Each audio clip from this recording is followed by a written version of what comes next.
Hi, good morning, everyone. Welcome back to the series of all about English. Garnish, garnishment. இந்த garnish அப்படிங்கிறது வேர்பா பயன்படுத்தலாம். என்னன்னா, இந்த தயிர் சாதம் இல்லை வேற ஏதாவது சாலடு இந்த மாதிரிலாம் வச்சு அதுக்கு மேலே இந்த டெக்கரேஷனுக்காக இன்னொரு ஃபுட் ஐட்டத்தை அடுக்கி வைக்கிறாங்கல்ல, அதுக்கு பேரு garnishன்னு பேரு. Garnish each serving with a dollop of sour cream. ஒரு ஷவர்னா புளிப்பு கொஞ்சம் காரம் மாதிரி இருக்கக்கூடிய ஒரு க்ரீமு, அதை கொஞ்சோண்டு அப்படி பொம்மை மாதிரி டாலப்னா கொஞ்சம் ஒரு ஷேப்லெஸ்ஸாக இப்படி கையில் கொஞ்சம் கூம்பு மாதிரி எடுப்போம்ல, அந்த மாதிரி அதை எடுத்து எடுத்து ஒவ்வொரு சர்விங்லேயும் வை. ஒவ்வொரு தடவை சர்வ் பண்ணும்போது அதை கொஞ்சம் மேலே வை அப்படின்னு இங்கே சொல்கிறாங்க.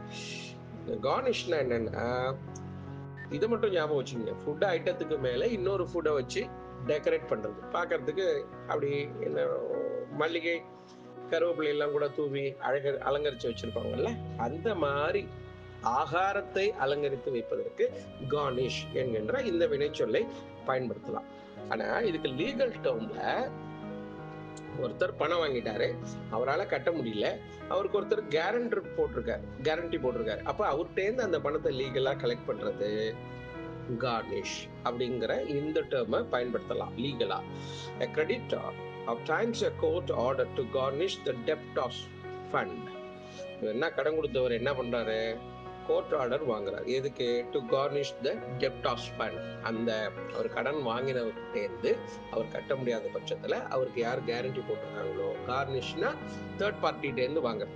கடன்காரர் தன் பணத்தை கட்டல, அவர் கட்ட முடியல அவரால், அப்போ அவருக்கு யார் கேரண்டி போட்டிருக்காங்களோ இல்லை அவருடைய சொத்தகத்தை அந்த மாதிரி ஏதாவது தேர்ட் பார்ட்டி மூணாவது வழியில் அந்த பணத்தை வாங்குவதற்கு கார்னிஷ் என்று பெயர்.